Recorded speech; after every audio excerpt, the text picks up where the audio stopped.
Saudações a todos, sou Marcos Arino Babalônico Calgundá e este é o canal do YouTube social do blog. Meu blog tem texto www.prumilá-fap.com.br. Esse aqui é um vídeo que eu já consegui fazer renderização e edição, porque tem várias partes, então voltei aqui a uma qualidade melhor para todos. E já vou dizendo uma vez, se prepare, esse é um vídeo daqueles longos, assista em 3, 4 partes, não importa.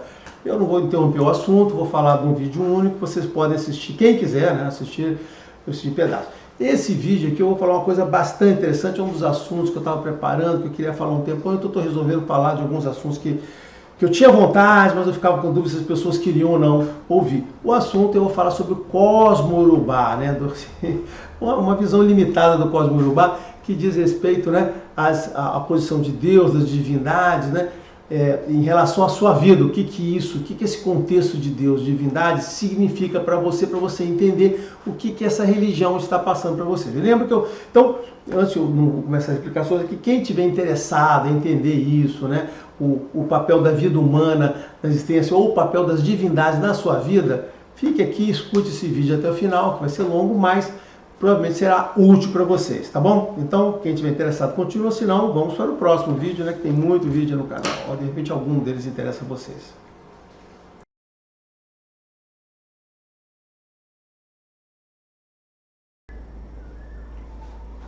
Bom, então vamos lá iniciando já o assunto do vídeo, que eu já fiz uma longa introdução. Qual é a ideia disso, para vocês entenderem por que vocês estão ouvindo esse vídeo? Esse vídeo tem o objetivo de explicar o Cosmo Urubá, no sentido de mostrar para vocês de forma ampla, aquela visão que todo mundo, eu pelo menos sou assim, prefiro ter, qual é a visão do todo, como é que a coisa é, para depois você se dividir em aprofundamentos, o drill down que a gente fala, você vai lá e você desce. Então eu vou focar. Então o foco aqui é nós, o ser humano, e o divino compreendendo Deus, Olodumare, e todas as manifestações que Deus criou aqui para nos suportar, para vocês entenderem como isso se realizam, como as peças se juntam, porque eu acho que o maior problema que as pessoas têm é não compreenderem, ou pelo menos que leva elas a cometerem erros, é não compreenderem como é que essas peças estão girando, então aí geram expectativas e frustrações, tá certo? Bom, é sobre isso que eu vou falar. E aí, dentro desse sentido, o que eu quero chamar a atenção a todos, que esse vídeo pode parecer simples, esse é um tema bom, todo mundo sabe. Não, olha só, eu queria chamar assim, não é verdade.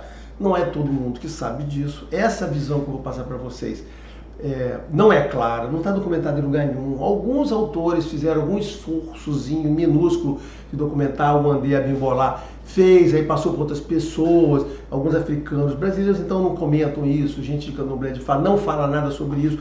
Porque para você chegar nessa coisa simplificada que eu vou apresentar, mesmo assim, eu vou apresentar um pedacinho da visão ali, do todo, uma visão maior, são anos e anos de estudo, pesquisa em fontes primárias, eu procurei as fontes básicas, Por quê?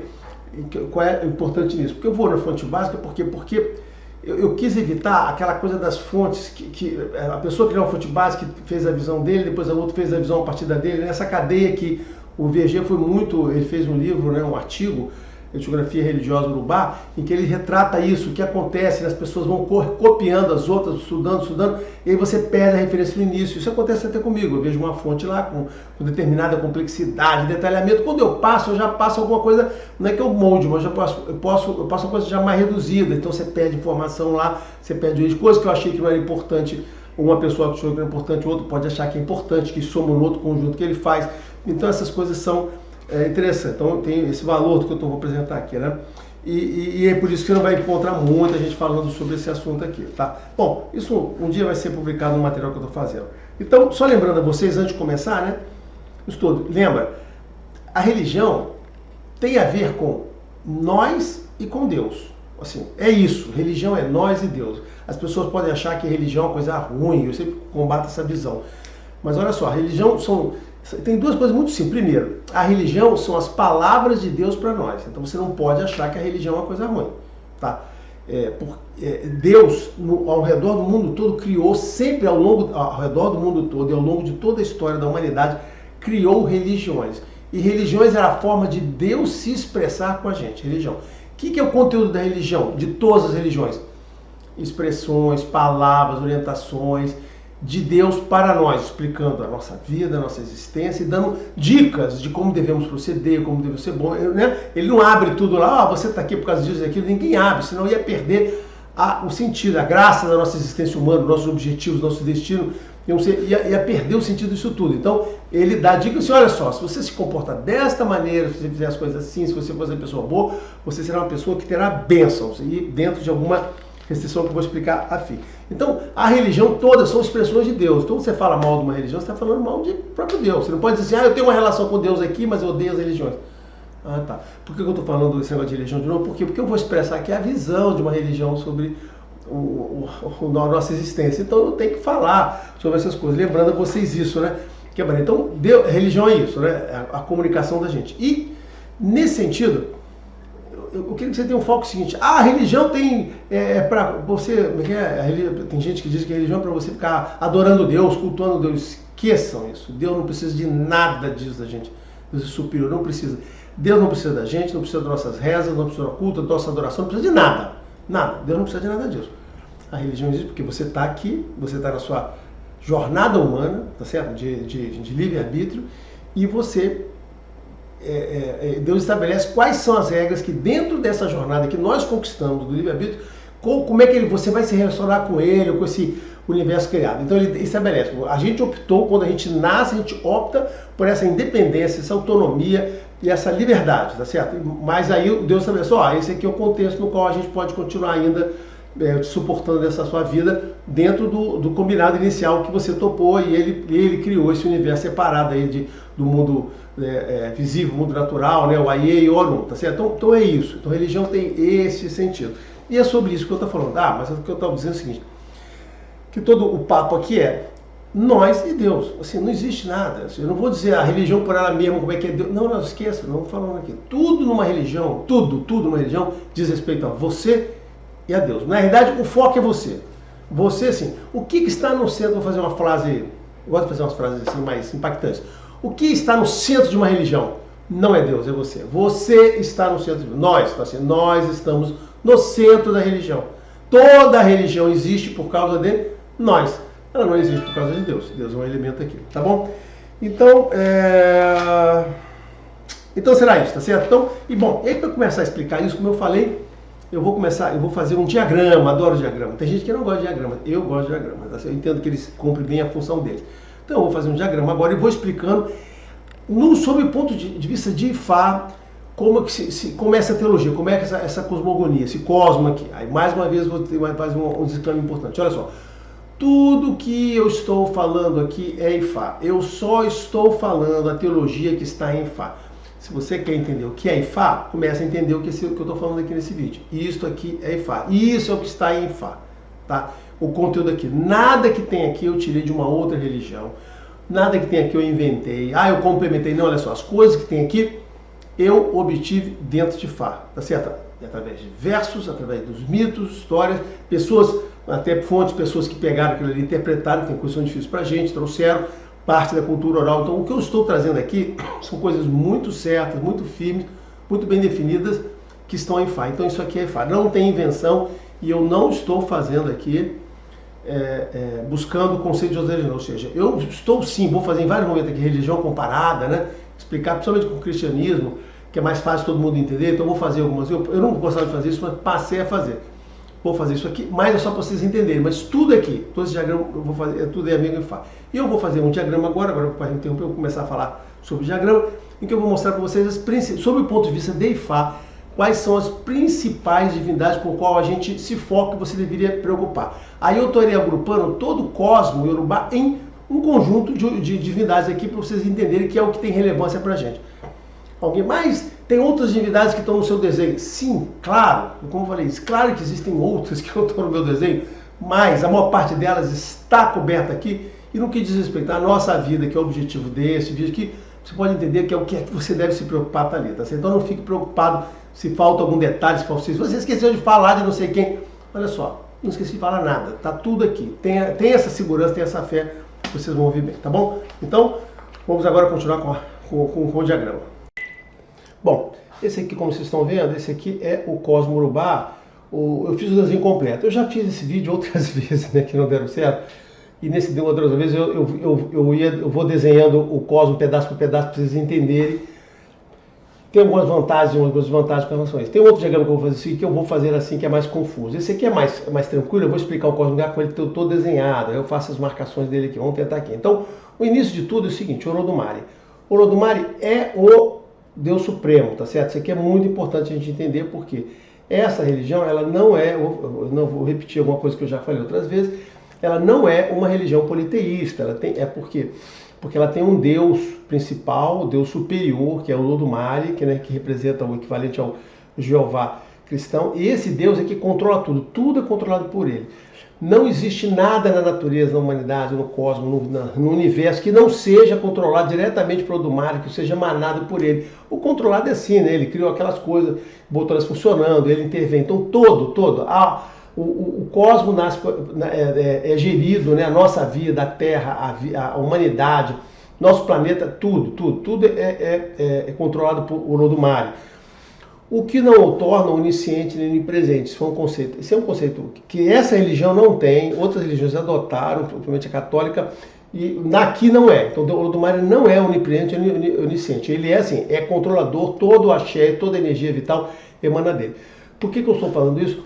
Por causa de uma coisa muito importante, que é a questão dos gregos que criaram aquela religião com um monte de deuses e subdeuses, né, Deus lá, e isso foi documentado no livro esqueci o nome dele, que o livro Teogonia. Teogonia explica isso, né? Quando Cronos, né? teve o caos, depois chega o Cronos, e aí ele começa a emanar, criar Deus a partir de Gaia, e aqueles deuses saem, os deuses representam os sentimentos, as coisas, né? A mensagem, assim, tudo o sentido daquilo é que o mundo se enriquece, né? O mundo vai se enriquecer através de Gaia e Urano, né? Quando a junção dos dois, eles vão lá e vão originando os deuses, e os deuses enriquecem a nossa vida, a nossa humanidade, com sentimentos, com as emoções, todas as coisas boas que a gente tem são representadas por Deus. Tem um Deus para aquilo, Deus para isso, Deus para isso. Então, assim, o sentimento, né? Ou seja, essa energia vital, ela parte é representada por deuses que nascem, né, dessa relação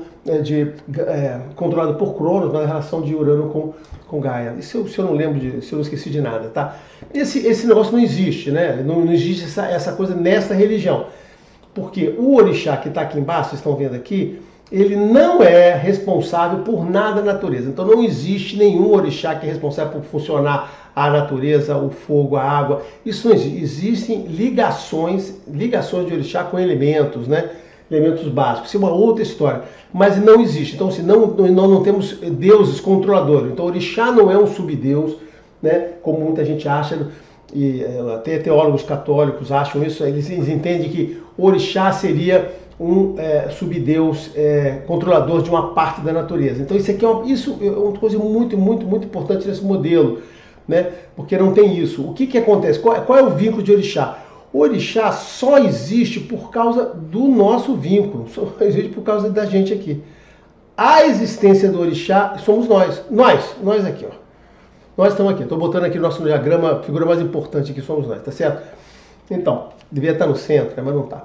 Então, o orixá. Então, esse é o principal ponto que vocês têm que entender do cosmo urubá, que diferencia de outras visões religiosas, né? Aproxima-se de outras, diferencia-se de outras.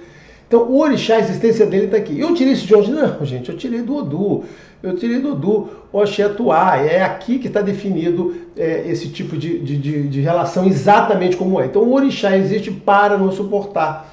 E tem outros Odus que eu já cansei de documentar, e eu tenho um texto muito extenso que eu falo sobre isso, que não existe nenhum vínculo de orixá com nada da natureza, o orixá não controla, e pelo contrário, a ausência de Olodumare faz com que a natureza pare de funcionar, as coisas parem de viver. Isso é absoluto. Também está no Odu Oxétuá, assim como também tem outros Odus que contam história similar. Mas esse Odu é muito interessante, é muito importante. As pessoas deviam decorar esse Odu aqui, tá? Bom, mas isso era a parte principal. A gente precisa entender essa figura de Olodumare não sendo onipresente e não sendo onisciente. Por que ele não é onipresente e onisciente? Porque ele precisa das informações que vêm através das divindades criadas por ele. E o nosso entendimento, o nível religioso, como eu vou dizer para vocês, que os orixás são uma emanação de Deus, né? É Deus se emanando ali, né? Ah, é filho, nasceu de um do outro, esquece isso, isso é a visão grega. As pessoas têm que se libertar, cara, se libertar dessa visão grega. Não é. Então, o Olodumare é uma manifestação teândrica, perdão, os orixás são uma manifestação teândrica do Olodumare, assim como Jesus já foi um dia uma manifestação teândrica de Jeová, tá certo? Ou seja, esse Deus superior, que a gente chama de Olodumare, os cristãos chamam de Jeová, ele já teve outras manifestações teândricas, tá certo? E Jesus foi uma delas, talvez tenha tido outros profetas que foram assim. Os orixás são a manifestação teândrica. O que é a manifestação teândrica? É a visão humanizada, né, de Deus. Então Deus se manifesta para a gente de uma forma humanizada. E para quê? Para que possa, de uma forma efetiva e eficaz, né, tá certo? É transmitir as informações para nós, transmitir os exemplos, né? Então, quando nós, nessa religião, quando a gente olha Deus através do orixá, nós nos olhamos, nós nos refletimos ali nos sentimentos e tudo mais. Então, essa aqui é uma parte muito importante desse entendimento, dessa relação Olodumare, orixá e nós, tá certo? Por isso que eu fiz questão de gastar aqui um bom tempo explicando isso aqui. Bom, aí começam, no contexto de Fá, na teologia de Fá, a gente vai entender que existem três divindades especiais que têm contato direto com o Olodumare. Você vê que os orixás não têm. Na verdade, esse Elenini aqui não precisa ter esse vínculo aqui, não tem. Tá? Então, assim, ele precisa ter, que tem contato direto com o Olodumare, que são Elenini, Exu e Orumilá. Tá? O contato que a gente vai ter, Elenini, Exu e Orumilá, surge na nossa vida no diagrama que eu vou mostrar a seguir, como é o diagrama do nosso nascimento, que eu vou explicar lá. Mas o que eu estou dizendo é o seguinte: isso aqui é a balança de Olodumare, né? Enquanto, Exu aparece no meio, no centro de tudo. Por quê? Porque o Exu é o portador do axé. É ele que transporta o axé de Olodumare, ele que leva informações e retorna. Então, assim, Exu é a divindade que tem contato direto com o Olodumare, isso diferencia ela de todas as outras. Não existe nenhum tipo de similaridade de Exu com Orixá. Então, nisso, na minha visão, que eu concordo com o pessoal do Quedo tradicional, tá certo? Do Candomblé que eu vi, de que você não pode ter Exu como orixá de ninguém, porque isso não faz parte da missão do cosmo dele ser esse elemento de ligação. Para isso existem os orixás, que é o que nos ligam ao Olodumare pela nossa humanidade. Exu é o transportador do axé, é o cara que realiza as coisas do Olodumare, é o policial, como o Bibolá diz, é o policial de Olodumare, aquele que faz cumprir, que dá as coisas aos bons e pune os maus, tá certo, né? Que faz as coisas ruins acontecerem. E nesse ponto existe todo o vínculo de Elenini, os Adiogun e Adjé. Assim, esses aqui estão todos ligados. Na verdade, esse aqui, ó, são intermediários. Exu não é assim, é uma divindade do bem e do mal, né? Exu não é o diabo, tá certo? Exu não é o diabo, e muito menos ele está ligado à questão do bem e do mal. O Exu, cara, ele está aqui no meio, ele é intermediário, ele faz aquilo que tem que ser feito, o bem ou o mal, de acordo com que a gente caracteriza como bem ou mal. Na verdade, o Olodumare caracteriza como o que tem que ser de verdade, tá? Então, o Exu, ele é o intermediário de tudo, né? De todas essas relações que surgem por aqui. E Elenini e Orumilá se portam de duas maneiras. Orumilá é a divindade do oráculo. E eu coloco o oráculo de Fá aqui desse lado aqui. Por quê, né? Estou colocando aqui, porque Fá é como se fosse assim a sabedoria universal, a sabedoria de Olodumare, aquela coisa que todo mundo busca, a informação que tem. Então, Fá é uma coisa assim que permeia tudo, né? E Orumilá é a divindade que representa ou se comunica com Olodumare, com a gente através desse oráculo. Então, Olodumare é Fá? Eu digo para vocês assim, não, assim, Orumilá é a divindade do oráculo de Fá, e o oráculo de Fá está acima, porque tem verso. Por que você afirma isso? Porque existem versos no qual Orumilá procura um outro babalaô para consultar Ifá. Isso está claro, em dezenas de versos. Quem nunca viu isso não conhece Ifá. Então, baseado nisso, eu não posso fazer afirmações de que Orumilá seja Ifá e Ifá seja Orumilá. Ifá existe, né? E Orumilá é a principal divindade disso aí, sem dúvida nenhuma. Mas, assim, Orumilá consulta Ifá, inclusive, né? Bom, então, e o que ele existe? O Orumilá existe aqui no sentido do lado direito aqui para nos trazer as bênçãos, ou seja, nós procuramos o Orumilá para consultar o Ifá, e nisso aqui nós estamos buscando orientações, tá certo? Do que a gente vai fazer, e a gente procura o Orumilá para obter acesso a essa sabedoria, essa orientação, e pedir ajuda ao Olodumare, porque quando a gente vai ver, existe um vínculo que se estabelece entre nós e o Olodumare de nosso sucesso. E o Olodumare é o intermediário para a gente buscar essas bênçãos, não só do Olodumare, para pedir permissão aqui, como também dos orixás. Então, o oráculo de Fá é o oráculo onde reside essa essa orientação e guia para a nossa vida, tá certo? E Orumilá faz esse intermediário. E os orixás nesse papel? Os orixás foram a divindade que o Olodumare criou para nos suportar toda a ação de vida, toda a ação que é feita no Aie, para nos ajudar, para nos socorrer, para nos suportar de forma de dar o exemplo também, né? E fazer a ação, né? Que é junto com Exu, é uma combinação Exu-Orixá. É isso aqui, ó. Exu-Orixá é o que nos leva aqui, não Orumilá, tá certo? Quando fizer essas coisas movimentar, essa movimentação será feita iniciando no oráculo por Orumilá, mas será feita pelos orixás, porque é ele que o Olodumare criou para fazer a atuação na nossa vida, e a eles que estamos ligados. E nesse ponto existe essa ligação, né? Exu Orixá, tanto que o próprio Queto, né? No Candomblé a gente junta lá, né? Exu, Orixá e Bara do Orixá, o Bará, ou como, eu gosto de chamar de Bara, né? Quem chama de Bara aqui, quem chama de Bará são o pessoal do sul do Batuque. É o Bara do Orixá, porque é insociável, você tem que ter o Orixá e o Exu Bará para poder ter a razão, a ação, o merecimento com o merecimento, a tese, o contexto aqui, com a ação que vai ser proporcionada pelo Exu. Então é assim que funciona, tudo vai funcionar aqui. No que pese ter oráculo, não sei o quê, tudo funciona. Mas não são só essas divindades que o Olodumare criou. Criou Egungun e Kuianukeji. Egungun representam os nossos. Essa aqui é a divindade, são manifestações teândricas de Deus. Egungun representa os nossos ancestros, que também têm um papel, estão no Orum, tem um papel de nos suportar. E o Enikeji, que é o nosso anjo da guarda, né? Que é também chamado de Ori, que essa palavra tem várias conotações, pelo menos umas 3 conotações. Mas Enikeji nós conhecemos. Então a gente tem aqui, no final das contas, temos três divindades aqui que foram estabelecidas para nos suportar a nossa vida no Aie. Olha só como tem muita coisa. E o outro lado de cá, Elenini. Elenini representa nessa balança de Olodumare o outro lado da cobrança, do ser justo, né? Que é o que está aqui, tá? Então Elenini tem esta função de nos contrapor, de nos trazer a buscar o nosso melhor lado, o nosso lado contestador. Elenini seria o equivalente na região do católica ao Satã, tá certo, né? E eu vou falar sobre Satã, logo que acabar esse negócio aqui, eu vou tirar o gráfico, eu vou falar sobre a questão de Satã, que é muito importante, porque as pessoas querem associar Satã ao diabo, e houve uma mudança nessa coisa feita pelos católicos, eu vou explicar isso aqui.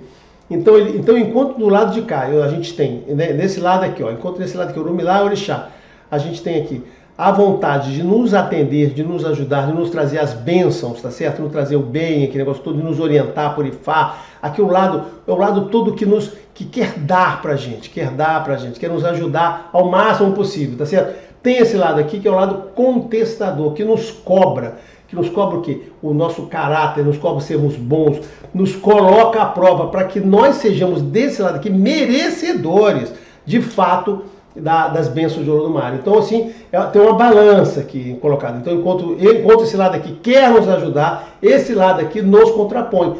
E ele é a divindade do infortúnio, com a qual estão ligados os Adjogum, que são as coisas que sempre, as coisas negativas, o mal que ocorre na gente, e as Adjés também, que estão ligados a Eleni, que nos cobram dessa coisa toda. Então esses dois elementos estão associados aqui.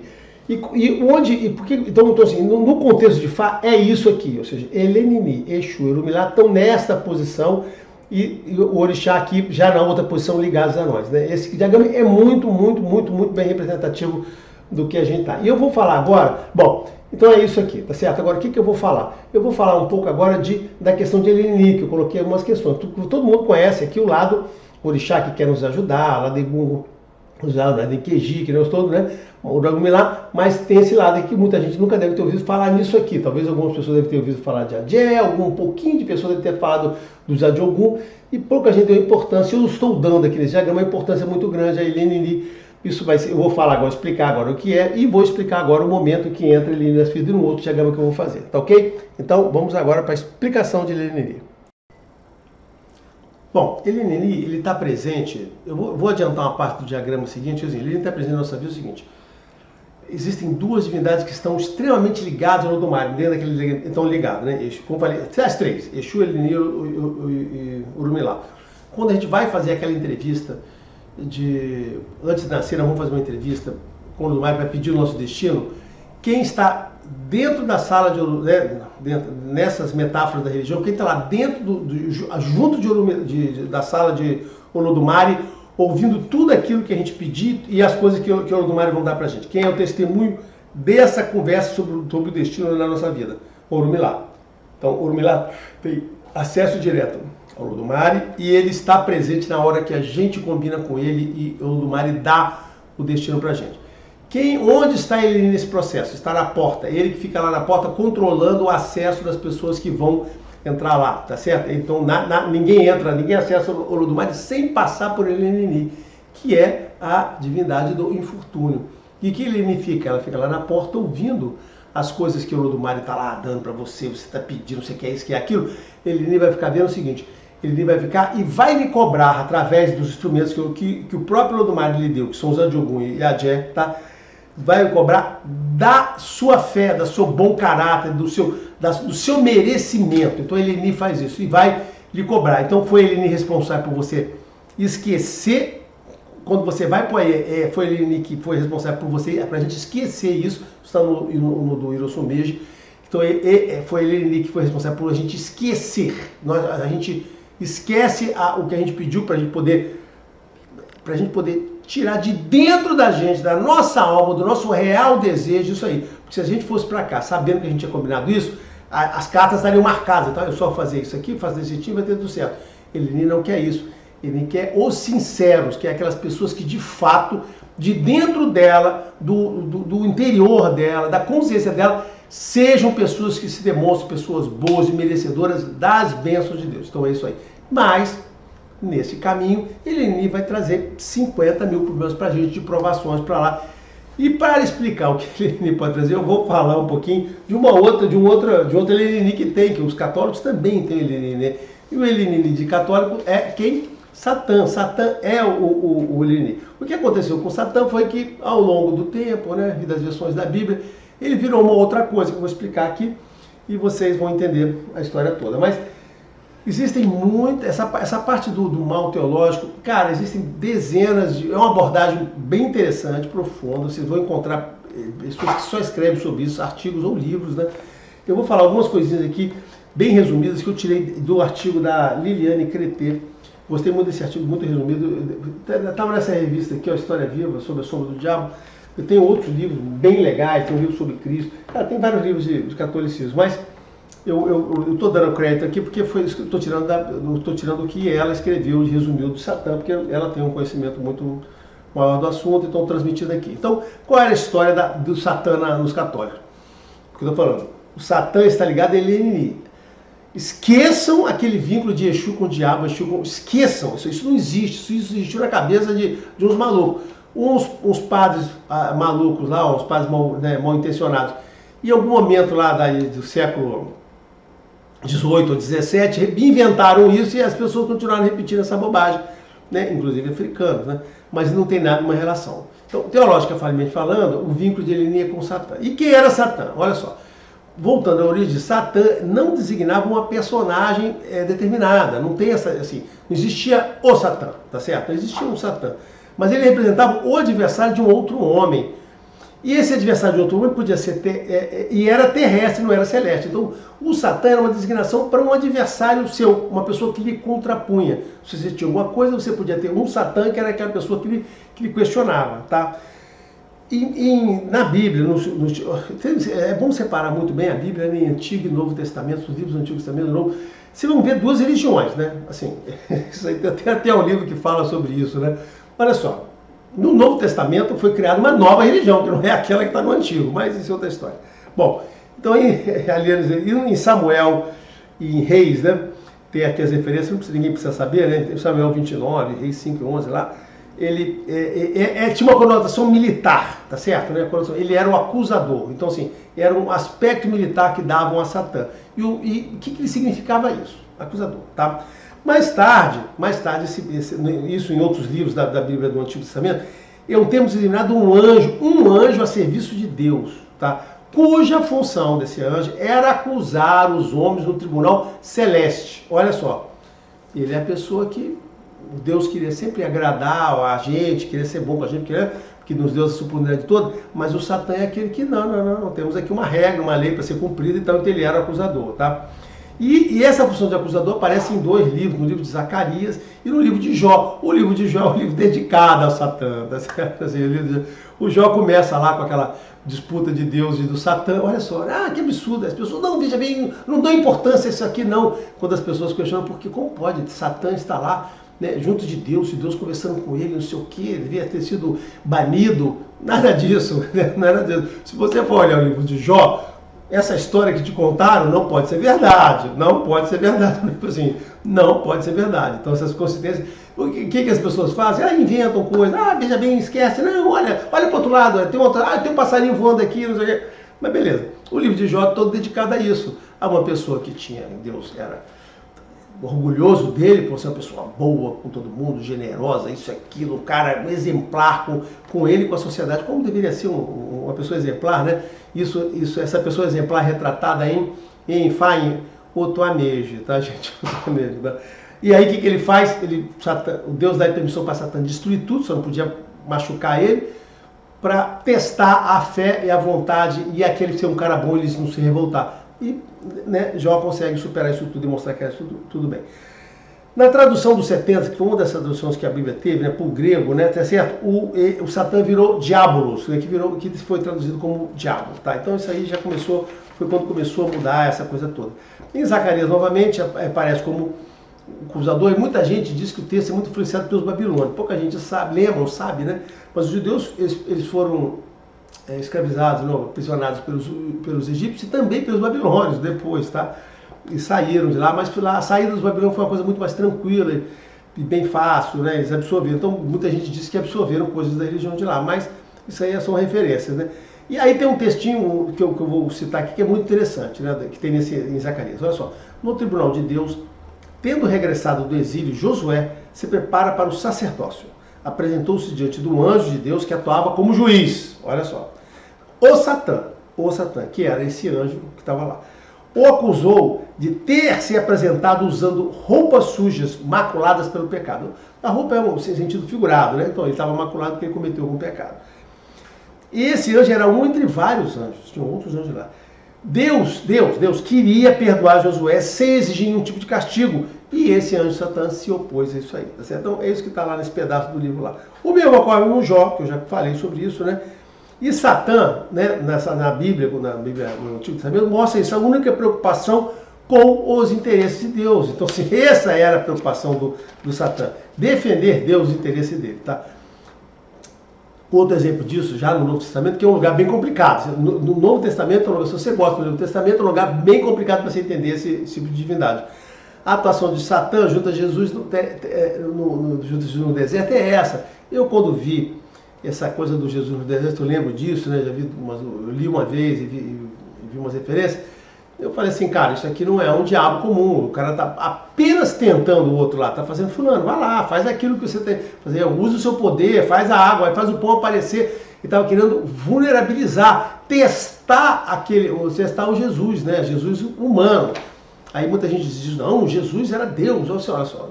Se Jesus era Deus, aquele episódio do deserto jamais teria ocorrido, gente. Assim, tem umas coisas que os católicos fazem, que é uma teologia que eles implantam, que assim, isso não resiste a 3 minutos de conversa, cara. Porra, mas beleza, tá lá. Mas no católico é o seguinte, quando você questiona ele, você vira herege, né? Ó, então Satã, o que ele é? É o tentador. Ele testa o coração do homem. Esse é o sentido que está na Bíblia lá. Os hebreus, para tirar a responsabilidade de Deus, por que eles fizeram isso? Cara, então assim, como Deus jogou um monte de flagelo em Israel, machucou as pessoas, os caras perderam coisas, não morreu. O que é Deus? Deus, para tirar a responsabilidade de Deus sobre os flagelos, eles criaram a relação de Satã e o diabo. E aí justificava tudo, porque todo o mal que o povo hebreu sofreu, né, Israel sofreu, foi causado por quem? Pelo Satã diabo. Então o diabo é muito ruim. Então foi nesse momento que essa coisa começou a perder o sentido, pela conveniência dos próprios judeus, que da religião para traduzir, né? Lembra que eles foram escrevendo livros e nos livros seguintes eles recontavam história, né? Em crônicas é assim, né? Se você pegar o livro de Crônicas 1 e 2 lá, você vê que ele reconta as histórias anteriores lá, amenizando as facetas ruins lá dos profetas, né, cara? Assim, Davi é outro cara, no livro de Crônicas. Ele faz as coisas, muda tudo ali, né? Mas, então, de fato, foi no Novo Testamento que surge o diabo como a gente conhece hoje. Esse diabo foi porque as pessoas foram, opa, podemos usar o seguinte, vamos tirar essa faceta, vai ser complicado explicar para as pessoas essa coisa de Deus nos punindo, nos exigindo ser bom. As pessoas tentaram, né, o pessoal da religião tentou, vamos fazer uma coisa mais fácil de todo mundo entender. Isso é ilação minha, tá? Porque contra... Então, fazer mais gato. Então vamos, gente, vamos botar Deus só sendo bonzinho, onipresente, onisciente, sabendo tudo acontecendo, e o Satã, o mal aqui nos tentando. Então tudo que você faz de mal é o diabo, não é Deus. Deus nunca vai nada de mal com você. Então eles tiraram essa coisa que nessa religião a gente tem, que a gente entende quando o mar e nos testa dos orados. Se você não pode trazer para essa religião a mesma compreensão que você tem dos outros, né? E então assim, né, Deus amou o Satã mal. E no século II, né, porque surgiu essa coisa do diabo ser o rei dos infernos, né, como se fosse as coisas de Dante que sacramentou essa visão ou documentou lá, né? E finalmente a última referência que eu peguei da Liliane foi no século XIII, que eu gosto de referenciar. Eu sempre falo sobre os concílios de Latrão, né? Que em 1215 aconteceu o concílio de Latrão, e ali o pecado e o demônio tomaram a face que a gente tem hoje. O demônio nos tenta, o pecado é uma coisa que você não pode, você está sendo vigiado pelo pecado, você tem que pedir no seu negócio. Então, assim, esse foi a configuração. Daí para frente é o que você conhece, gente, você conhece. Mas, quando a gente fala de teologia de religião, não é isso, né? O sentido que a gente tem é esse sentido que eu tenho. O sentido que me interessa abordar é esse, que ele existe, você tem que se preocupar com isso, que é o que fica ali contestando. Por quê? Porque enquanto Deus está ali disposto a oferecer as bênçãos, ele está ali para testar. Então você vai sofrer coisas que são o mal teológico, tá? Então, o Eleni, na verdade, é o contraponto ao livre-arbítrio. Olha só, isso é muito importante. De novo, volta à questão do livre-arbítrio, porque, gente, não dá para descrever esse modelo religioso sem falar no sentido do livre-arbítrio, senão vocês nunca vão entender nada. Livre-arbítrio é uma coisa muito mais importante que todo mundo imagina, tá? E ali é esse livre-arbítrio. E o que é o livre-arbítrio? O livre-arbítrio é o seguinte, o que ele diz? Que a grandeza do homem é ser dono do seu destino e não obedecer ninguém, tá? E nessa nossa vida, nós somos superiores a tudo, porque aqui nós tudo podemos fazer. Apesar de Deus ser o criador de tudo, ele criou uma bolha que é a nossa existência humana, a nossa aventura humana aqui, e nessa aventura ele nos isolou, nos deu livre-arbítrio, e por ele ter nos isolado, para que aquilo fosse valer, realmente tem coisas positivas e negativas nesse isolamento, tá? A parte negativa é que você não pode socorrer, pedir ajuda para ele para todos os problemas que você tiver, a parte positiva é que você pode ser qualquer coisa que você quiser ser, tá certo? Então, nós somos isso. Então, a nossa força é a nossa grandeza, que é, inclusive, que inspira ou dá inveja para outros, né? Porque eu sempre já falei isso em outro vídeo, por que existem os anjos caídos, né? Por que os anjos desistem da existência celestial dele e vão passar aqui, viver normal, né? Tem um filme que conta isso, né? Eu sempre gosto de referenciar filme, que é o filme, né, o Cidade dos Anjos, né? Aquele filme bacana, né? Tem um finalzinho mais ou menos, mas ele tem uma condução interessante lá, até 3/4 do filme é bem interessante. Mas é isso, os anjos, cara, eu também quero aquilo, eu também tenho livre-arbítrio, quero viver, quero sofrer, quero comer, quero passar mal, morrer, né? E beleza. Lembrando o seguinte, gente, a nossa existência é uma existência temporária, né? Esse negócio de morrer, de viver, vocês têm que se desapegar um pouco desse conceito, porque assim, quando você vive com perspectiva que a sua vida se renova, que o tempo é uma coisa mais relativa, o fato de você morrer aqui significa que você volta para viver de outra maneira, tá? Assim, então não tem essa coisa a morte, no sentido que a gente entendeu das palavras de Deus por essa religião, não é uma coisa que você morreu, acabou. Não existe não, e nem a sua vida é uma bala de prata de existência. Então, por isso que às vezes surge, né, no próprio religião católica, surge lá quando Deus, como eu falo, o Deus do Antigo Testamento é muito ruim, né? Assim, eu teria muito medo de ter aquele Deus lá, matava todo mundo, né? Mas então, apesar de todo mundo ser filho de Deus na existência, quando os judeus chegaram lá a Canaã, né, iam atravessar lá o rio, a orientação de Deus foi o seguinte: olha só, vocês vão atravessar lá, que tem um povo lá. Esse povo é o seguinte: vocês matem todos, mulheres, crianças e animais. Eu acho que eu não lembro se esses animais estavam lá. Mandou matar todos, sobrar ninguém. Homens, mulheres, crianças, velho, velha. O Deus mandou. Os judeus não fizeram isso, contrariaram Deus e não mataram os caras, conviveram, mas Deus não queria não, são essas coisas.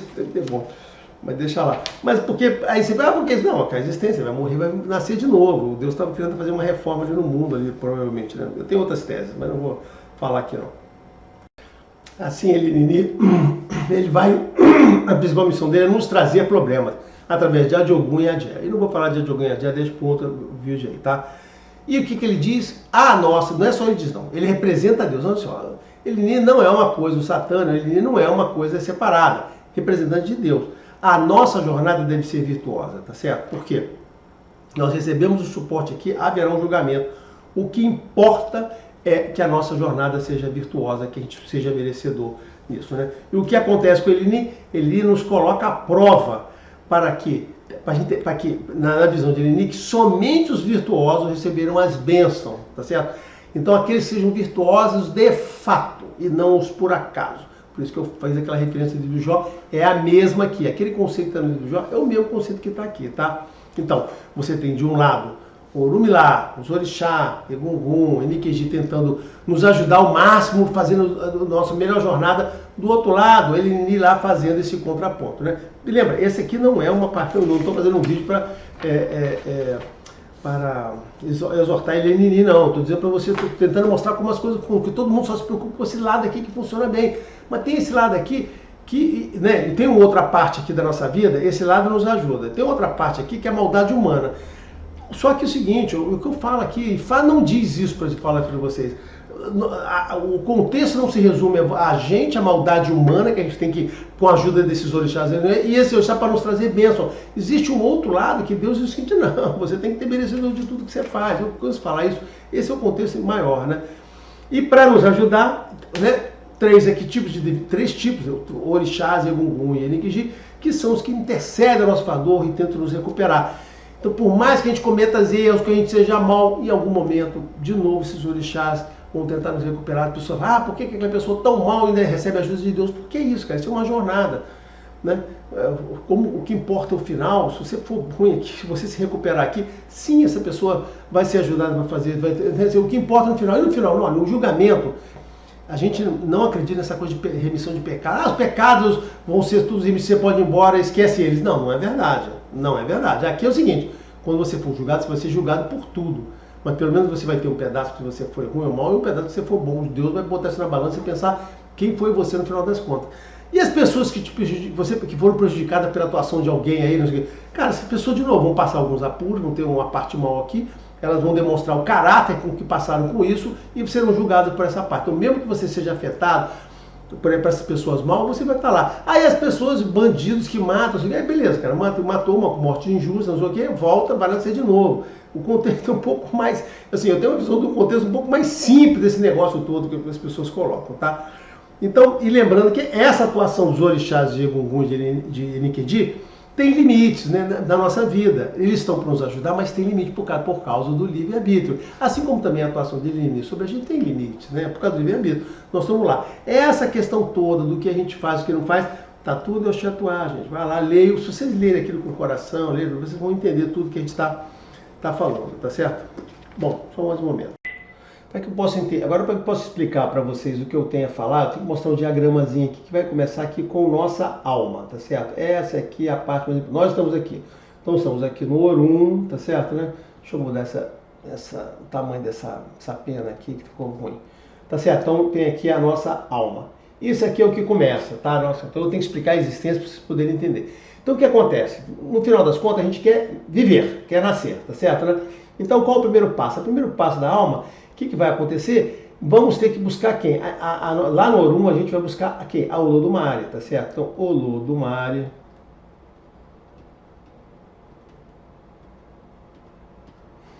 A gente procura ele para quê? Para a gente obter uma coisa que é o nosso destino. E esse momento de escolher o destino é aquela hora que eu comentei que a gente faz aquela entrevista pessoal, não vou encontrar Orumilá e Lenini e vão pedir destino. Né? O que é o destino, na verdade? Essa palavra teve uma interpretação um pouco diferente. Na verdade, destino é igual objetivo, tá? Isso aqui é o nosso objetivo de vida, não é destino. Nós não vaticinamos o que vai acontecer cada dia da nossa vida, a gente estabelece um objetivo do que a gente quer. Destino é isso, olha só, é onde eu quero chegar com a minha vida. E a gente pede para o Olodumare. Para o Olodumare, então a gente pede para cá. O Olodumare, ele vai, o que a religião diz que ele vai conceder, Só que ele concede duas coisas. Ele concede o destino que você pede e o destino que ele dá para você, tá certo, né? E esse destino que ele dá é baseado no seu vidas em questões de família, quem você já foi, vidas anteriores, tá, não sei o quê. Tudo vem aqui na parte do seu destino. Então, nesse ponto aqui, existe uma certa... A gente toca um pouquinho aquele conceito dos próprios, de outras religiões orientais, né? Que você carrega algumas coisas de vidas anteriores e tal, para cá, tá? Isso aqui tá mais ou menos, está escrito assim, a gente encontra em outro Meji, tá certo? Que a gente encontra esse tipo de designação. Vai ser a destino. Então, o que a gente quer aqui vai conceder. E só que para esse destino poder ser realizado, o Olodumare vai dar coisas pra gente, tá certo? Vai dar coisas pra gente que eu vou falar. Bom, mas aí, depois de definir o destino, a gente tem dois caminhos a seguir. O primeiro caminho é que a gente tem que procurar uma divindade chamada Adjalá. Adjalá é a divindade que vai nos dar o Ori. E o Ori é uma palavra complicada, tem um monte de significado na língua urubá, tá certo?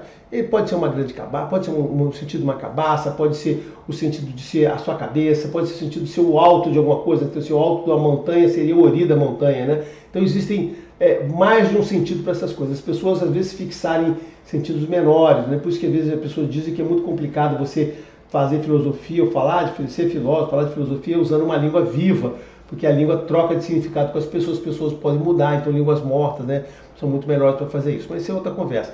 Mas esse Ori é isso aqui é uma entidade metafísica, é uma energia, e é nesse Ori que então você vai lá para escolher esse invólucro celeste, né, uma coisa metafórica, não é física. Por quê? Porque do outro lado aqui a gente tem que procurar, a gente vai a Oxalá para ganhar um corpo, tá certo? Oxalá é a divindade que nesse contexto aqui, nos vai dar o corpo, né? Então, o corpo de Oxalá é o Ará, né? O corpo chama-se Ará, tá certo? Ará vai ser o corpo que Oxalá vai nos dar. E apesar de muita gente, até brasileiros, pessoas acadêmicas, terem dito, Oxalá não é responsável por nos fazer fazer bonecos sem cabeça, tá certo? Isso é uma bobagem que foi criada, né? Que as pessoas podem entender que a gente vai ser sem cabeça. Não, Oxalá cria tudo. O Ori físico não é igual ao Ori espiritual. E que as pessoas que falam que quando a gente vai, não temos, que o Oxalá não faz as cabeças, não leu direito, não leu nem a parte urubá, que teria entendido, nem também nem boas traduções de inglês. E o Oxalá que vai fazer Ará, que é o corpo aqui, que vai gerar o nosso famoso corpo aqui. Eu vou botar aqui em outro lugar, para ficar mais bonitinho, que ganha mais relevância, tá certo? Então, assim, vou botar aqui, ó, Ará, que seria o nosso corpo, que a gente vai obter através de Oxalá, tá certo? Então eu vou botar o meu Ará, tá aqui, ó, beleza. Então, este é o Ará. Então, Orixá é o Oxalá que vai dar. Então, e Ori é uma coisa que vai se integrar, o Ori espiritual vai se integrar ao Ori físico. Mas antes disso, eu tenho que juntar essas coisas. E o que vai acontecer? O Olodumare vai nos dar um axé, que é a energia dele para poder fazer isso. Então, a gente recebe um axé e esse axé vai para cá. O Olodumare vai nos dar perdão, está escrito errado. Vai nos dar um orixá, vai designar um orixá para a gente. Essa designação do orixá é um contexto complexo, não é fácil de entender, mas existe uma linha de corrente que diz que está ligado ao destino. Dependendo do destino que você ganha, os objetivos que você estabelece, o Olodumare pode estabelecer um orixá. E você vai poder ter mais que um orixá, às vezes. Então você tem um orixá de nascença aqui. Você vai poder ter outros orixás, isso no que a gente entende assim, que é o contexto do enredo, que são coisas que vêm de família, vêm de você, de outras vidas, você pode ter relação. E vai também lhe dar um Enikeji, tá certo?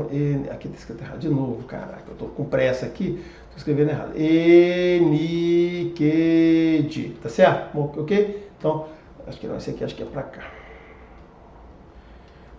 Esse aqui tá bom? Enikeji, esse aqui é para cá, tá bom? Enikeji que vai lá para cá. Então, todo mundo vai para cá, tá? Vai no Ori. E esse Ori, ele vai se incorporar, então é que tem. Então o Ori age em Ifá, aí entra aqui em Ifá, nós representamos o Ori ele representa, e tudo isso que você recebe aqui, quando você soma todos esses componentes aqui, e em Ifá a gente costuma ter uma forma de representar isso através de um Odu, tá certo? O Odu é basicamente uma representação gráfica, né, do que você, o Odu é uma representação gráfica do que você recebeu, não é aquilo, tá certo? Ou seja, o Odu não representa o que você o que você, essas energias. Odu é a representação gráfica do que você recebeu. Geralmente, quando você junta um Odu ou mais, né, na verdade você tem mais Odus aqui, vão representar isso aqui. Então a gente em Fá tem a capacidade de se fazendo as cerimônias no momento certo, no momento adequado, isso também não é qualquer momento, né, ao longo da sua vida, a gente consegue ir traduzindo para você essas coisas que você recebeu. Então este é o grande segredo que Ifá tem, porque como Orumilá é aquela divindade que presenciou esse momento aqui, né? Então o que acontece? Então é através de Ifá que você consegue juntar peças desse quebra-cabeça. Mas não é assim, pá, você vai lá, o cara vai dizer exatamente não. Você juntando Odu de nascimento, mais Odu de Mori, mais Odus de consulta que você faz inicial, mais ao longo de alguns problemas, você consegue ir recuperando essas informações, tá certo? Recuperando. Mas claro, se você, Odu de nascimento, você só descobre até o 8º dia. Se você não conseguir descobrir seu Odu de nascimento, você não vai saber essa informação. Você vai saber só outros fragmentos que você vai pegar dessas informações ao longo da sua vida, tá? Então esse é um detalhe. Mas em Fá, o objetivo é você acessar essas informações que foram te passadas aqui, né? E essa coisa toda, esse trabalho de Ajalá com Ori aqui é um trabalho que tem um índice de probabilidade de dar errado. Por quê? Porque apesar de ser uma entidade não física, uma entidade metafórica, uma entidade energética, se ela não for muito bem elaborada, né, como eles falam, se o Ajalá não cozinhou muito bem aquele Ori lá, aquele barro, quando você vem do Orum, né, do Orum para o Aie, né, você está no Orum, e você vai vir aqui para o Aie, né? Você vai vir para o Aie, o que vai acontecer nesse meio do caminho, que é um meio longo, que não sei o quê, e esse meio do caminho é sempre através de um útero, né? Só tem que ter um útero aqui, tá certo, né? Esse Aie é sempre a saída através do útero. Nesse meio do caminho aqui, você pode perder axé. Você não vai perder seu orixá nem seu iniqueji. Mas esse axé que você recebe do Olodumare para poder realizar com facilidade as coisas, você pode perder aqui. E esse é um fator de probabilidade. Para você evitar isso, você tem preparações que você faz no Orum. Mas isso aqui, quando você já está aqui no Aie, se essas coisas não foram preparadas direito, você não, como diz, você não escolheu um bom Ori para vir para cá, nesse processo aqui você tem perdas e você vai chegar aqui prejudicado. Você vai chegar ruim? Não, apenas você vai ter prejudicado, não vai ser tão fácil a sua vida aqui. É isso que diz, isso que está escrito em Fá, tá? Isso está em Obe Ogundá, está em Odu de Obe, principalmente Obe Ogundá. É assim que acontece. Tem lá a história de Afaopê, o filho de Orumilá, tá lá, tá documentado, tá certo? Então assim, eu não estou de novo, não estou inventando nada, é isso que está escrito em Fá. Isso vai chegar prejudicado, você vai ter mais dificuldade. Por isso que algumas pessoas têm mais facilidade do que outras para realizar coisas. Isso também está em Ossameji. Se você vai lá, está encontrado. Nem todo mundo vai poder ser enterrado com Iroko na floresta, tá? Bom, enfim, é isso que tá. Então você vai receber isso aqui, tá? Só que aqui nesse momento, e quando você recebe isso? No momento do nascimento, tá? Mas antes de falar sobre o nascimento, eu queria pontuar aqui alguns momentos importantes, né, que a gente tem aqui na vida. Então, o primeiro momento importante da nossa existência é esse momento aqui com a entrevista com o Olodumare. O segundo momento importante é a nossa escolha do Ajalá. O terceiro momento importante é justamente a hora que a gente nasce, tá certo? Que essas coisas todas vão juntar pra gente aqui, tá? E nesse momento importante, o que vai acontecer? Existem duas coisas que se incorporam a gente. Uma é o MI, tá certo, né? Tá aqui, e o outro é o EMI, né? Que são palavras iguais, mas designam coisas completamente diferentes, tá certo, né? Não são literalmente a mesma coisa, tá? Então o que acontece aqui com EMI? EMI, nossa alma, que vai se incorporar aqui dentro, EMI, a nossa respiração. Então, para a gente poder viver, a Ajalá tem que, o Orumilá, o Olodumare, tem que dar um sopro de vida. Então, isso que dá a nossa vida aqui.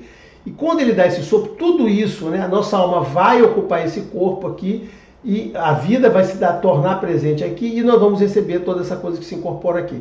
Então, isso é uma coisa muito importante, porque enquanto você está lá, né, enquanto você está vivendo dentro lá do útero da sua mãe, na verdade você é como se fosse um órgão da sua mãe, você é apenas um órgão, você não está vivendo, você não tem uma vida separada lá. Você vive, você não tem respiração, você não tem nada. Nessa religião, o conceito é o seguinte: você só é uma vida, só é um ser humano quando você sai, corta corta o cordão umbilical e o Olodumare lhe dá o sopro de vida. Antes disso, não é vida, você é um órgão da sua mãe, tá? Isso aqui é isto, querendo ou não. Aí quando você ganha o sopro de vida, você pode virar algumas coisas, que a religião tem uns nomes para poder dar. Aí você pode se transformar aqui, ó, pode ser chamado dessas três coisas. Eu escrevi rapidinho aqui para não ficar gastando muito tempo. Homo, N-A, N-A, N. Tudo isso significa o quê? A pessoa humana. Com algumas variaçõezinhas, né? A pessoa humana. Então a gente só é um ser humano depois que a gente recebe o tal do sopro de Olodumare. Então isso aí, eu fiz um livro sobre essa questão de aborto, de nascimento. Livro não, fiz um texto, né? Interessante sobre esse negócio e no qual eu explico essa história, o conceito. Às vezes as pessoas ficam chateadas, que absurdo, não sei o quê. Mas é isso, nessa religião é assim que funciona. Então, são os 3 momentos importantes da sua vida antes de você se tornar. Então, só aqui é que você vira, só que você, quando recebe isso tudo, você se incorpora em você ganha tudo lá. Então, eu tive que falar desses momentos importantes para você poder entender, onde você vê, olha só. O que é uma coisa importante aqui para falar? Ó. Orixá, é neste momento que o Orixá se incorpora na sua vida, antes da concepção, quando vai montando, né? Tá certo, né? E vai lá, então e não depois. Então, não adianta você, com essa explicação, você poderia dizer o seguinte, não adianta você achar uma casa e aí o Orixá, o Baba Orixá, ela dizer, não, eu vou te dar um Orixá, só eu que posso dar, olha só, isso é uma bobagem, você já nasce com o seu Orixá, ninguém te dá isso aqui. O Axé você só nasce aqui, o Ori é isso aqui que determina as pessoas que têm mais sucesso, deu certo de azar, e o Oxalá, né? E o momento de nascimento é o momento mais importante quando tudo pode acontecer aqui, tá bom? E outra coisa é isso aqui, né? O momento destino. Todos são momentos importantes, então você tinha que entender isso aqui para poder ter outras coisas que eu vou explicar pela frente, tá bom? Vamos continuar a explicação. Bom, explicado esses 2 diagramas, agora eu posso falar algumas coisas importantes aqui que você só ia entender vendo isso aí, né? Então, a gente tem que entender que a nossa vida é temporária, tá certo? E vão ter várias existências. Isso determina uma série de coisas que acontecem lá. E olhem, vejam bem, nessa religião a gente diz o seguinte, tem aquela famosa figura da cobra que morde o próprio rabo, que as pessoas acham que está associada ao Xumaré. Não, não está. Está associada a Deus, a existência, a Olodumare, na verdade. Porque o Olodumare é o princípio e é o fim. Tá? Ele inicia. Por que ele é o princípio e o fim? Porque ele está ali na nossa vida na hora que a gente faz a entrevista, na vida toda que a gente vive nos acompanhando no negócio e no fim no julgamento. Isso vai ao encontro daquelas palavras, né, dos católicos, que Deus, eu sou o princípio e o fim, não tem essa coisa? Aqui é a mesma coisa, só que a gente representa para aquela cobrinha que come o rabo. Essa cobrinha é uma figura que tem muito mais importância que as pessoas imaginam. Aquele é o Xumaré. Não é só isso não. Tem uma figura muito maior. A gente está no meio, olha só. O Aie está aqui no meio, a figura correta é o Aie aqui no meio, a cobra fechando aqui, protegendo o mundo, ou seja, sustentando a existência e sendo o princípio e o fim. Essa é uma figura que nos remete, na verdade, ao cosmos, ao Olodumare, tá? Quem não tinha entendido, presta atenção nessa minha interpretação, tá? Bom, então eu já falei um montão de coisas. O que eu queria para você é que existe essa balança, né? A vida é um rumo, estou falando aqui, né? Um rumo lá, em que os orixás são uma força positiva nos ajudando, tá? E as Adjé, os Adjogum, né? Através de Eleni está aqui nos prejudicando. E no final de tudo tem a balança do Olodumare, que vai nos medir pela nosso caráter. Isto, a forma como a gente vê o caráter que teve que ser a balança. E nesse sentido, já falei em vídeo passado, é o mesmo conceito da balança de Anubis, né? Algumas pessoas podem dizer que os Yorubás copiaram isso dos egípcios, esse conceito. Não. Tem muita gente que acusa, cara. Interessante, né? As religiões têm muito completas, as pessoas, não, esse aqui você copiou de tal lugar, você copiou de tal lugar. Bom, é uma acusação que pode ser avaliada, tá certo? Outra avaliação é o seguinte, cara, você já procurou entender que as religiões podem ser muito similares, elas têm estruturas equivalentes, que nós não podemos estar falando de 2 divinos, de 2 deuses, de 5 deuses. Entende dessa maneira. Então a balança de Anubis é a mesma coisa, né? Anubis mede, né, no final da vida, né? Aquela coisa lá o que importa, né? A sua existência é a pena, aquela coisa da você e a pena que foi o seu caráter, a forma como você viveu e que vai determinar ter a bênção. A mesma coisa nessa religião, o que importa ali? O seu caráter. É isso que vai ser pesado por Olodumare quando você morrer e você vai voltar por um, tá? Que é o que tem. Então, assim, a nossa jornada, apesar de a gente ter aqui toda a autonomia, a gente ser dono de tudo aqui, a gente é dono de tudo aqui. Quando volta, a gente volta de novo para uma outra justiça, para a justiça divina, que a gente tem outras regras lá. E a nossa vida, ao longo dessas várias existências, é uma escadinha, né? Você pode subir, pode descer, melhorar, né? E sendo que a vida seguinte sempre vai, uma parte dela vai ser baseada no que você traz das anteriores, nas bênçãos, no quão bom você é. Isso está determinado em Oiacumeji, que está lá, que é a pessoa que vem com aquelas bênçãos da vida anterior, e Oiacumeji é um signo justamente que fala sobre os segredos das vidas anteriores, né? E está falando também em Otuá, que fala do profeta, né, do escolhido, do merecedor, do Urudumare, do preferido. Isso tudo, como eu falei, está tudo documentado em Ifá. Não estou falando nada daqui que não seja Ifá, tá certo? Só para as pessoas entenderem isso aqui. Quem quiser entender um pouquinho mais sobre a Adé, sobre essa questão da influência da gente, o que você faz para combater, essas informações de Adé, você não vai encontrar, em Ossameji você encontra como é que surgiu aquilo, que a Adé está ligado à emoção, ao sentimento, né? Essas informações estão em Oturopomeji. É em Oturopomeji que você encontra ali os segredos de Agé, como é que faz, a questão do útero. Assim, é onde está lá. E Cameji você tem né, tanto o mal teológico e Cameji o mal humano, o mal teológico, eles estão juntos ali. Em Otuá tem a questão do merecimento. Então, assim, você tem que ir até o poder deles, em Otuá. São nesses odus superiores que você encontra essas explicações todas, né? A maior parte que eu falo por aqui, né? Quando eu falo em teologia. É verdade, né? Toda essa parte teológica, essa parte de cosmo, ela está ali, né, de Ossá para cima, né, ele tem tá bom? Assim, aí é o Shell Fu, é essa parte que está ali, né? A parte de baixo, que o pessoal gosta, que vai até Ossá, né, de Obê ao Ossá, é a parte do Aie, mas muita gente se foca nisso, esses são os odus que todo mundo quer conhecer, porque, sim, verdade, estão ligados ao Aie, estão ligados à nossa vida aqui. Essa aqui é a parte teológica, é a parte mais chatinha de falar, tá?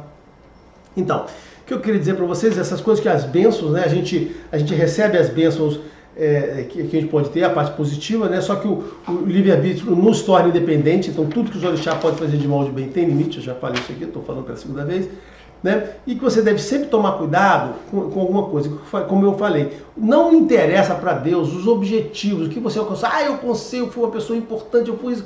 Cara, os objetivos só interessam a você, eram os seus objetivos. Quem que interessa a Deus? A forma como você viveu, o seu caráter, a generosidade que você deu, o que você distribuiu para as pessoas, o quão bom você foi, né, nessa sua capacidade de ser generoso, tá?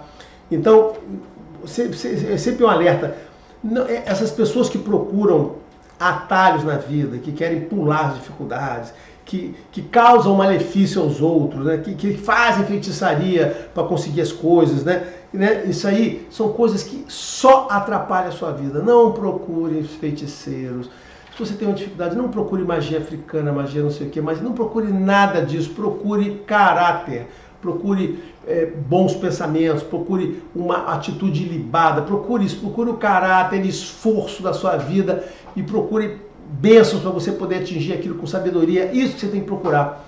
Procurar o caráter só vai atrasar a sua vida, não vai dizer nada. Como eu te falei, atalhos que você toma para atingir seus objetivos não terão nenhum valor na balança de Deus junto a você, tá?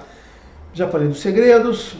Tá, e aqui tem uma coisa muito importante, eu queria falar, que está em Oturopomeji, é o seguinte, o homem, né, quando estava vindo para viver no mundo, disse para o homem assim, olha, o homem é a humanidade, no sentido de, faça o sacrifício para evitar que a Adé atormente a sua vida. Aí o homem disse que não precisa daquilo, eu vou ter livre-arbítrio, então ele não fez o sacrifício. Quando o Chico começou a vida aqui, o mal teológico, ele e a Adé começaram a atormentar a vida, aquela vida não estava dando certo, as coisas. Aí ele lembrou, lembrei aqui, o Urumilá mandou fazer, voltou o Urumilá, mal da vida, porque a Adé estava lá atormentando a vida dele, trazendo, usando de Ogum, né, trazendo fome, miséria, não sei o que, necessidade. Aí ele foi lá, o Urumilá, tá bem, vamos fazer o ebó aqui para você se livrar disso. Só que ele fez o ebó lá junto com o Urumilá. Só que aconteceu, enquanto ele fazia lá, ele xingava, um absurdo que a Agé não vale nada, não sei o que, ficar xingando o tanto da Agé como o de Ogum, né? Quando ele fez ali, o que aconteceu? Esse sacrifício não teve nenhum efeito. Por quê? Porque para você fazer um sacrifício, você fazer um ebó, você pedir alguma coisa para o orixá, para Deus, aquilo tem que estar de fato no seu coração, o arrependimento, a vontade, a necessidade. Você não pode fazer nada para ninguém forçado, xingando, o sentimento que sai de dentro de você, porque a Adé, essa coisa do negativo, sai do sentimento da gente. Quando a gente faz aquilo, na verdade você estava só aumentando o seu problema, você jogando aquela coisa dentro, né? Lembra no Ossameji que a Adé vem para o mundo, ela não vem sozinha, não consegue, né? Ela não pôde transpor a barreira do Orumpo aí. ela teve que vir dentro do intestino de Olodumare. Então, assim, aquilo quer dizer o seguinte, que a Adé, né, ela nasce de dentro da gente, então ela saiu de dentro assim. Então, assim, a Adé está aqui dentro. Onde está a dieta? Não, a dieta está dentro de você, dentro dos seus sentimentos, dentro do seu ódio, dentro até do seu amor, dentro das coisas que você tem, da sua inveja. Então, aí é que está o mal. O mal humano se mistura, né, com a Adé para poder realizar o malefício das pessoas. Então, prestem atenção a isso, né? Então, assim, as fontes dos desafios nos testam, tá certo? Para reter o que é bom e deixar o que é ruim. Então, é isso que acontece quando é bom. Faça o que é bom, jogue fora. Não vão passar por muitos desafios, muitos problemas. Jogue a coisa ruim fora, retenha a coisa que é bom, tá certo, né? E o Tropomedes também, o Tropomedes também diz que a humanidade quer prazeres sem merecer, né? Isso é claro.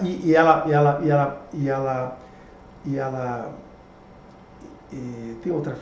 Sim. A humanidade procura os prazeres sempre, né? E amaldiçoa tudo aquilo que desafia essa busca pelos prazeres. Então não seja esta pessoa, porque esse aí é o reflexo das pessoas que não fizeram o ebó e o toropomejo para poder se livrar de Adé, tá? Então, ou seja, você tem que ter a humildade de receber aquilo que você merece e ser bom na condução da sua vida. A Adé, então essas coisas que atrapalham a sua vida através de poderosa, só vão surgir através das emoções, dos maus sentimentos armazenados na gente, tá? Então é isso que eu queria falar sobre essa explicação do Cosmo, para você poder entender o efeito do seu comportamento na vida e nos efeitos que ocorrem. Tá? Eu espero ter sido positivo. Como eu falei, isto é Ifá. Isto é Ifá. Se você quer entender Ifá, é isso que você tem que entender. Abraço a todos, até o próximo vídeo.